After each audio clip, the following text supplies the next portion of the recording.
Hello, good evening. I do thank you for tuning in to Poem Praise 2, and peace be upon you this evening. All right, we're going to get back to the extraordinary African Americans. I did say next in line is going to be Asa Philip Randolph, a union organizer and a civil rights leader during the time period of 1889 to 1979. And this is the information I have on Mr. Randolph. Now, the Negro should organize himself because with organization, he'll be better able to break down the barriers and prejudices of white workers against him than he will without. A. Philip Randolph. And this is the information I have on Mr. Randolph. Last hired, first fired. For millions of African American workers, this was more than just an expression. It was a way of life that included low pay and poor working conditions. Not until A. Philip Randolph organized the Brotherhood of Sleeping Car Porters in 1925 did things begin to change. Born in Crescent City, Florida, Randolph spent his early teens working first in his father's small tailor and cleaning shop, then as a newsboy, a grocery clerk, a railroad worker, and driver. Now, after completing high school at Cookman's Institute, he enrolled at the City College of New York. There, as he worked at several poorly paid jobs, he became concerned with problems of African American workers. He decided the answer to many of these problems lay in unionization. It was an answer many employers did not like.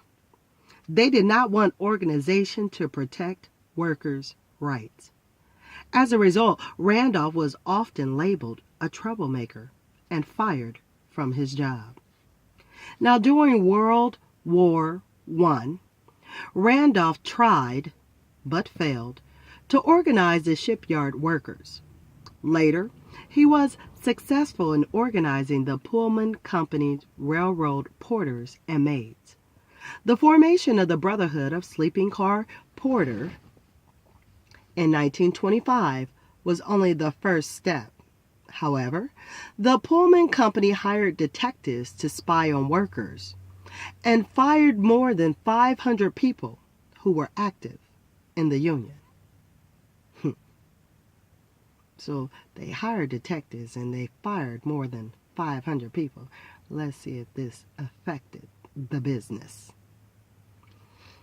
Now, after a long and bitter fight, Pullman finally agreed to recognize the union in 1937 and negotiated a new employee contract. So negotiations took place. Now, when the United States entered World War II in 1941, thousands of African Americans volunteered for the service.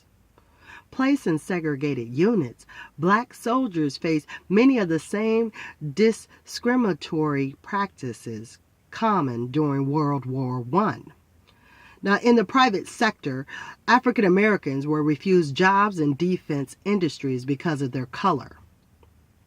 Determined to eliminate racial discrimination, Randolph threatened to lead a protest march on Washington, D.C., in July 1941. Now, President Franklin Roosevelt called a conference of African American leaders. As a result of this meeting, he issued Executive Order 8802, banning job discrimination in defense industries, and set up the Fair Employment Practices Committee. Not until 1948 was the issue of discrimination in the armed services addressed. Then, President Harry Truman issued Executive Order 9981, stating There shall be equality of treatment and opportunity for all persons in the armed forces. Throughout the 1950s, Randolph pressed for action against racial discrimination in labor organizations. In 1960, he established the Negro American Labor Council. 3 years later, he organized and directed the famous 1963 March on Washington.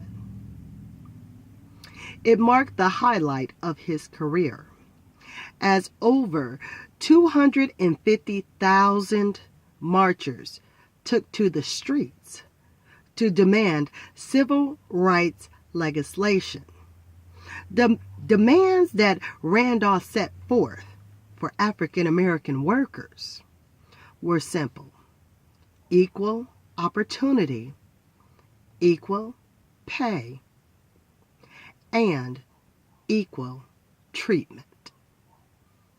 No one in the labor movement did more than he to see those demands were met.